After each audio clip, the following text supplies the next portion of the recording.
بسم اللہ الرحمن الرحیم۔ سورۃ البقرہ کا 19واں رکوع اور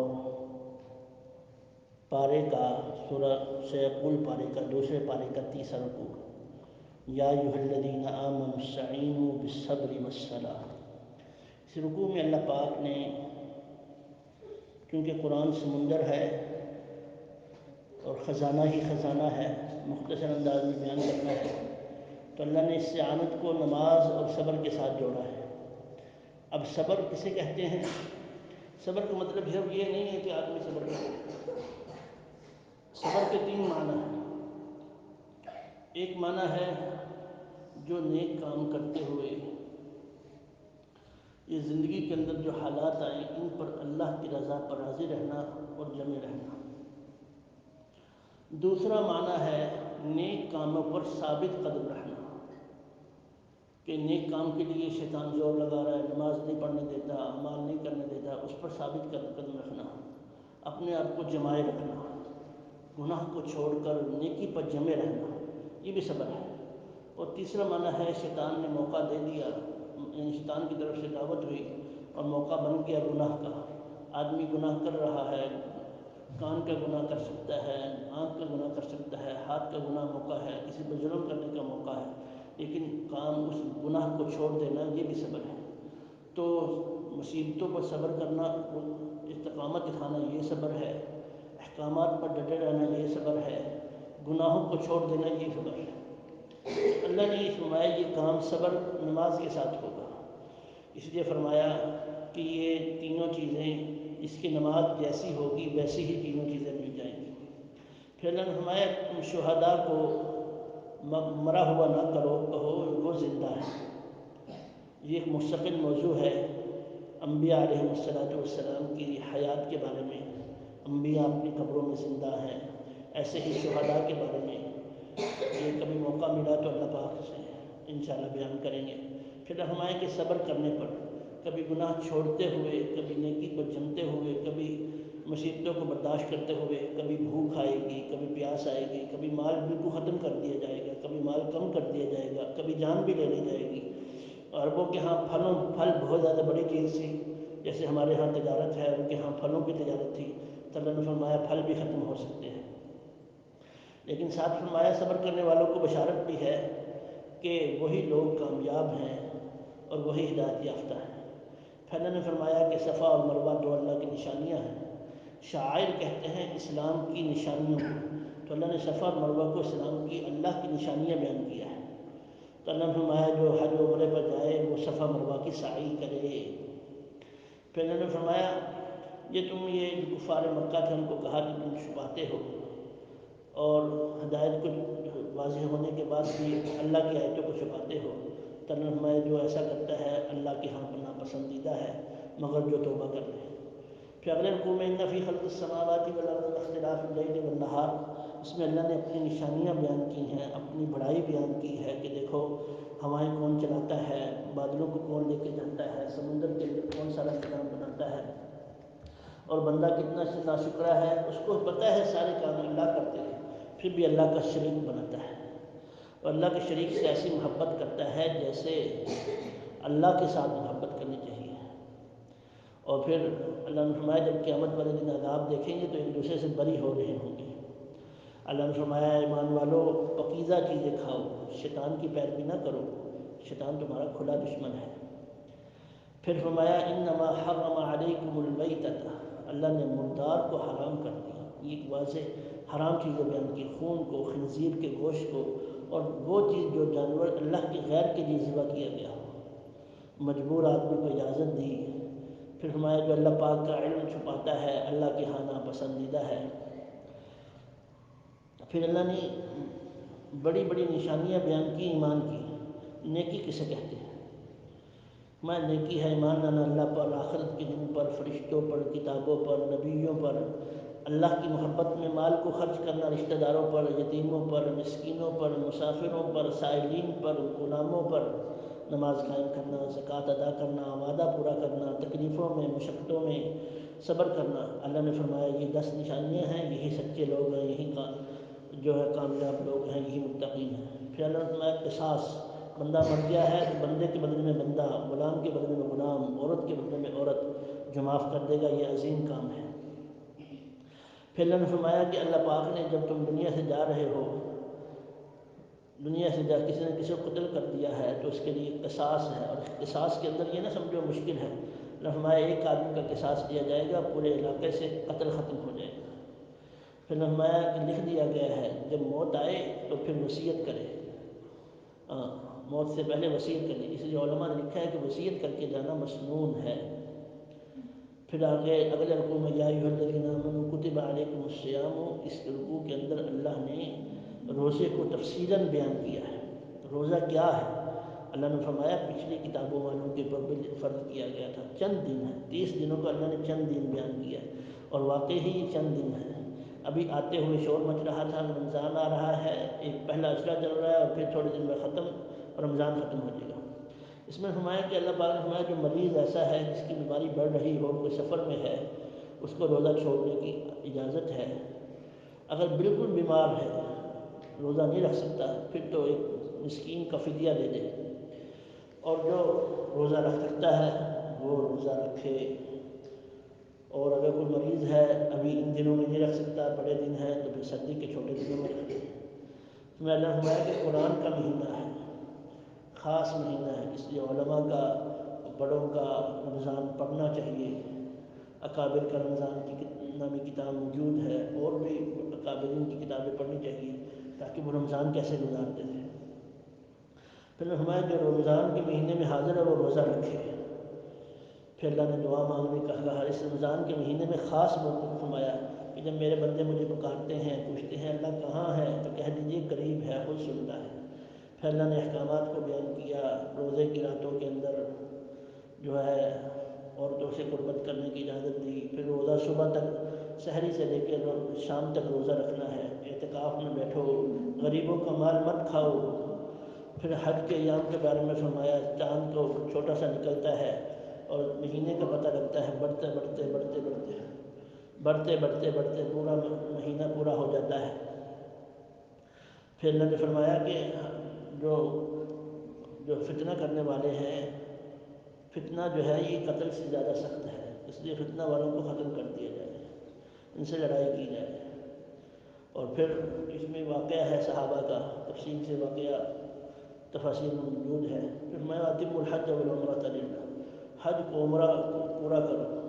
شوال، یکم شوال سے حج کے مہینے شروع ہو جاتے ہیں اور 10 ذی الحجہ تک رہتے ہیں۔ میں الحج اشہر معلومات، میں جو حج کے دن ہیں ان کے اندر نہ گالی دو، نہ لڑائی کرو، نہ جھگڑا کرو، نہ فحش بات کرو۔ پھر صفا مروہ پر بھی جاؤ، اور پھر عرفات کے اندر جاؤ۔ فرمایا جو عرفات میں گیا، اللہ سے معافی مانگی، پھر اس کو یہ یقین ہے، پھر اس کو یقین نہ ہو گیا کہ اللہ نے مجھے معاف نہیں کیا تو وہ گناہ گار ہے۔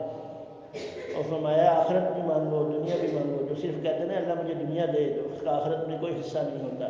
اس لیے فرمایا بہترین دعا ہے ربنا آتنا فی الدنیا حسنۃ وفی الآخرۃ حسنۃ وقنا عذاب النار۔ پھر صفا مروہ، پھر فرمایا حج کے 2 دن یعنی 11 اور 12 ذی الحجہ کو جو وہاں پر ٹھہر گیا ٹھیک ہے، اور جو نکل گیا اس کے لیے کوئی بات نہیں۔ جو 13 کو ٹھہر گیا مغرب تک، 12 کی مغرب کے حج میدان منا میں ہو گئی تو پھر 13 گزار کے آئے۔ پھر صحابہ کا اور ایک منافق کا واقعہ بیان ہے بیچ میں۔ پھر اللہ پاک نے کچھ سوالات صحابہ نے کیے تھے، اور کچھ اللہ نے آپ سے فرمایا بنی اسرائیل سے پوچھو، اللہ نے کتنے نعمتیں دی، کتنے انعامات کیے، اس کے باوجود تم اختلافات میں پڑے رہے۔ اللہ فرماتے ہیں ہم حسبتم ان تدخلوا الجنۃ، کیا تم شمار کرتے ہو، گمان کرتے ہو جنت میں چلے جاؤ گے؟ حالات نہیں آئیں گے؟ فرمایا ایسے حالات آئیں گے، ایسے حالات آئیں گے کہ کہہ اٹھیں گے یقول الرسول، یہاں تک کہ اللہ کے رسول اور مومن کہیں گے کب مسجد بڑھ جائے گی۔ پھر صحابہ کے سوالات ہیں، صحابہ نے پوچھا رسول اللہ کیا خرچ کریں؟ اللہ نے فرمایا جو خیر ہے، جو مال بڑھ گیا ہے والدین کو، قریبی رشتہ داروں کو، یتیموں، مسکینوں، مسافروں کو دو۔ پھر اللہ نے فرمایا قتال تم پر فرض ہے، ناپسندیدہ ہے لیکن اس میں تمہارے لیے خیر ہے۔ پھر صحابہ نے اشہر حرم کے بارے میں پوچھا، پھر صحابہ نے سود اور جوئے اور شراب کے بارے میں پوچھا، پھر صحابہ نے مال کے خرچ کرنے کے بارے میں پوچھا، پھر صحابہ نے یتیموں کے بارے میں پوچھا، پھر اللہ نے حکم دیا کہ جو مشرکات ہیں کیونکہ جنگیں ہو رہی تھی اور قیدی آ رہے تھے تو مشرکات سے نکاح نہ کرو، مومن چاہے کمزور ہے اور چاہے مال کے اعتبار سے کمزور ہے اس سے نکاح کرو، ایسے عورتوں کے لیے مومنوں کے ساتھ۔ اس میں یہ بات بھی ہے کہ نیک لوگوں سے رشتہ داری کرنی چاہیے۔ پھر عورتوں کی خاص مسائل یہاں پر شروع ہوتے ہیں، حیض کے بارے میں پوچھا گیا، اللہ کے نبی نے فرمایا نماز کی حالت میں ان دنوں میں نماز مت پڑھو، روزہ نہ رکھو، لیکن پھر نماز قضا نہیں کرے گی عورتیں اور روزہ رکھے گی قضا کرے گی۔ پھر اللہ نے فرمایا اپنے قسموں کو ڈھال نہ بناؤ، پھر فرمایا کہ قسم کھالی ہے عورتوں کے قریب نہ جانے کی 4 مہینے کی تو قسم پوری کرو، اگر پوری کر لی تو پھر جو ہے اس کو طلاق پڑ جائے گی، اور اگر قسم پوری نہیں کی تو پھر کفارہ دینا پڑے گا۔ پھر فرمایا جن عورتوں کو طلاق ہو گئی ہے وہ 3 ماہواریاں رکی رہیں گی، اور اگر اللہ نے ان کو کوئی اولاد دینے کا فیصلہ کیا ہے تو اس کو چھپائے مت۔ پھر اللہ نے طلاق کا واقعہ بیان کیا، طلاق 2 قسم کی ہے۔ فرمایا طلاق 2، جس آدمی نے 2 طلاقیں دے دی تو اب اس کو چاہیے روک لے یا پھر اس کو تیسری طلاق دے کے فارغ کر دے، اور اگر دوبارہ نکاح کرنا ہے تو پہلے اس عورت کا کہیں اور نکاح ہوگا، اس کی عدت پوری ہوگی، پھر وہ نکاح ہوگا، وہ طلاق دے گا، عدت پوری ہوگی، پھر یہ نکاح کر سکتا ہے۔ پھر فرمایا جب عورتوں کے نکاح ہو جائے، طلاق ہو جائے اور ان کی عدت پوری ہو جائے تو پھر ان کو چھوڑ دو، اور پھر یہاں آگے والوالدات یرضعن سے عورتوں کی دودھ پلانے کی مدت بیان کی کہ 2 سال ہے، لیکن اگر کوئی چھڑوانا چاہتا ہے، میاں بیوی راضی ہیں تو 2 سال سے پہلے بھی چھڑوایا جا سکتا ہے، لیکن اگر کوئی بیوی نہیں پلاتی ہے یا بیوی فوت ہو گئی ہے تو اس نے کوئی دائی رکھ دی ہے تو اس کے بارے میں بھی اللہ نے فرمایا کہ اس کو مال بھی دیا جائے، اس کو اس کا خرچہ بھی اٹھایا جائے، اس کو پیسے کپڑے بھی دیے جائے، اور ایسا نہ ہو کہ والدہ دودھ پلانا چاہتی ہے یا بیوی میں جدائی ہوگی، والدہ دودھ پلانا چاہتی ہے شوہر نہ پلانے دے، ایسا مت کرو۔ اور پھر فرمایا جن کے شوہر فوت ہو گئے ہیں تو ان کی عدت بیان کی 4 مہینے 10 دن ہے۔ پھر آگے فرمایا جب عدت پوری ہو جائے، عدت کے درمیان کوئی خطبہ نکاح نہیں دینا چاہیے، عدت پوری ہونے کے بعد دوبارہ نکاح ہو سکتا ہے، اس سے پہلے نکاح نہیں ہوگا، عدت میں نکاح ہوا تو وہ نکاح نہیں ہوگا۔ اور پھر اگر 2 طلاقیں دی ہیں یا 1 طلاق دی ہے تو اس کو حق ہے چاہے وہ روک لے چاہے وہ طلاق دے دے، اگر روکتا ہے تو فرمایا اچھے طریقے سے روکے، اگر چھوڑتا ہے تو اچھے طریقے سے چھوڑے۔ پھر اللہ فرمایا اگر کسی نے طلاق دی، حق مہر مقرر نہیں ہوا تھا، حق مہر مقرر نہیں ہوا تھا، یا کسی آدمی نے طلاق دی اور رخصتی نہیں ہوئی تھی، رخصتی ہونے سے پہلے، تو پھر آدھا حق مہر دے گا، اور اگر رخصتی کے بعد طلاق دی تو پھر پورا حق مہر دے گا۔ اللہ نے فرمایا مسائل میں لگ کر نمازیں قربان نہ کر دینا۔ پھر آگے نماز کے بارے میں حکم آیا ہے۔ پھر فرمایا جن عورتوں کے شوہر فوت ہو جاتے ہیں تو ان کے لیے پہلے حکم یہ تھا کہ وصیت کر کے جائے۔ پھر اللہ نے الم تر الی الذین خرجوا من دیارہم وهم ألوف سے واقعہ بیان کیا بنی اسرائیل کا۔ ایک نبی نکلے اپنی قوم کو لے کر، وہ کہنے لگے اللہ یہ لوگ کیسے بستیاں تباہ ہوگی، کیا ہوگا؟ تو اللہ نے فرمایا مر جاؤ، وہ مر گئے۔ پھر اللہ نے ان کو زندہ کیا، فرمایا ایسے زندہ کرتے ہیں۔ پھر بنی اسرائیل کا واقعہ بیان کیا، موسیٰ علیہ السلام کے بعد حالات بڑے شدید ہو گئے، انہوں نے کہا جی ہمارے پاس کوئی آدمی بھیجے جس کے ساتھ ہم سربراہ بنائے، ہمارا سپہ سالار۔ تو اللہ نے کہا ٹھیک ہے طالوت تمہارا بادشاہ ہوگا۔ تو اب اللہ نے چن لیا تھا تو کہنے لگے یہ کیسے ہو سکتا ہے، کیونکہ بنی اسرائیل میں 12 قبیلے تھے، نبوت ایک خاندان میں چل رہی تھی، بادشاہت ایک خاندان میں چل رہی تھی، اور طالوت نہ نبوت کے خاندان سے تھے نہ بادشاہت کے خاندان سے تھے۔ ان کا یہ کیسے ہو سکتا ہے؟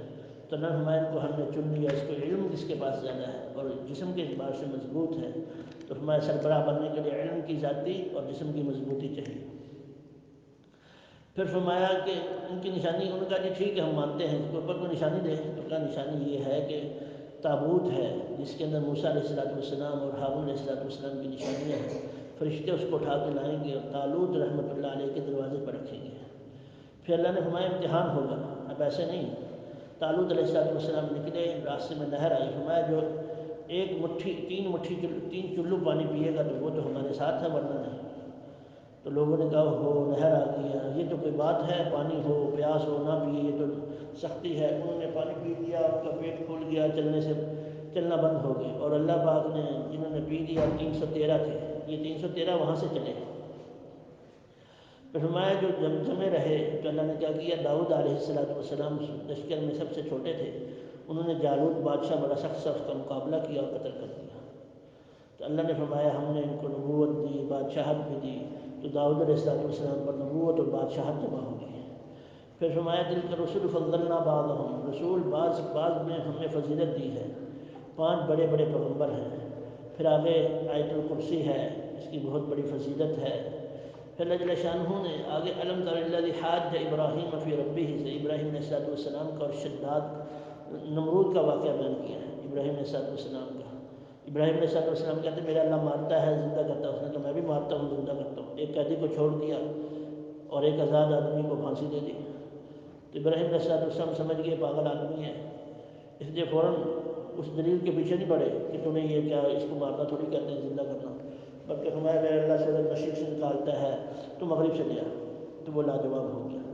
پھر عزیر علیہ السلام کا واقعہ بیان کیا، گزر رہے تھے، کہنے لگے یہ کیا کیسے ہو گیا، بستیاں کیسے تباہ ہو گئی۔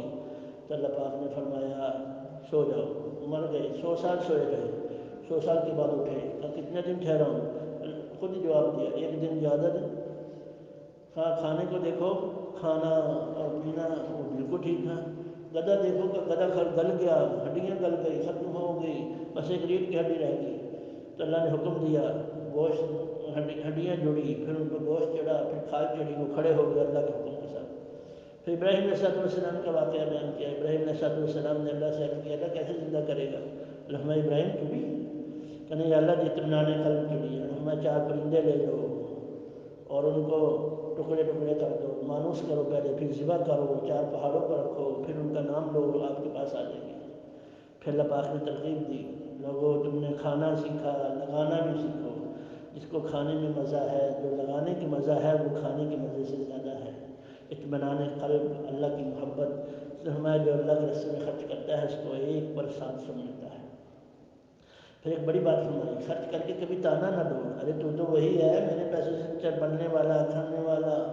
پھر فرمایا اپنے صدقات کو احسان اور تکلیف دینے کے ساتھ، اچھا میں نے تم کو زکوٰۃ دی تھی نا، اب تم میرا کام نہیں کرنا، آئندہ میں تم کو نہیں دوں گا۔ اللہ کے بندو یہ تو وہ زکوٰۃ ہے جو اس کا حق تھا اور اس نے احسان کیا ہم سے لے لیا۔ ہمیں کبھی بلکہ اس کا احسان مند ہونا چاہیے، اپنا منہ چھپانا چاہیے اس سے، اس نے میرا حق لے لیا اور مجھے مشقت نہیں پڑا۔ اللہ نے فرمایا جو لوگ اللہ کی رضا کے لیے خرچ کرتے ہیں وہ ایسے ہیں کہ پہاڑ بلند جگہ پر باغ بنایا، وہاں پر بارش آئے گی، بارش نہیں آئے گی تو شبنم تو آئے گی نا، اس سے فائدہ ہو جائے گا۔ تو اللہ نے فرمایا اور جو دنیا کے لیے کرتے ہیں ان کی مثال ایسے ہے کہ ایک آدمی نے باغ لگایا، نہریں تھی، سب کچھ تھا، پھل خوب آیا، بوڑھا آدمی تھا، اچانک رات کو بگولا آیا، اس کا باغ جلا دیا۔ تو اللہ فرماتے ہیں اے ایمان والو خرچ کرو اور تکلیفیں نہ دو۔ فرمایا اللہ فرماتے ہیں شیطان تو فقر اور فقر سے ڈراتا ہے اور بے حیائی کا حکم دیتا ہے، اور اللہ حکمت اور علم جس کو چاہتے ہیں دے دیتے ہیں۔ پھر اللہ نے فرمایا للفقراء الذین احصروا فی سبیل اللہ، خرچ کرو ان لوگوں پر جن کو روک دیا گیا تھا، ان کے چہرے چمکدار ہیں، یحسبهم الجاہل اغنیاء، جو لا علم لوگ ہیں وہ ان کو مالدار سمجھتے ہیں، ان کے کپڑے دیکھو کیسے صاف ستھرے، ان کے چہرے دیکھو مسکراتے ہوئے۔ فرمایا لیکن یہ تعریفهم بسیماهم، عقل مند لوگ ان کو پیشانیوں سے پہچانتے ہیں، لوگوں سے سوال نہیں کرتے، اللہ سے سوال کرتے ہیں۔ میں ان کو ڈھونڈ ڈھونڈ کر کے خرچ کروں۔ تو اللہ پاک ہمیں خرچ کرنے کی توفیق عطا فرمائے، خاص طور پر ہمارے غزہ کی اور فلسطین کے بھائی، اور رمضان ہے اس پر ہمیں خوب خرچ کرنا چاہیے، عورتوں کو زکوٰۃ دینی چاہیے، مردوں کو زکوٰۃ دینی چاہیے، سونے کا حساب لگوا کر اللہ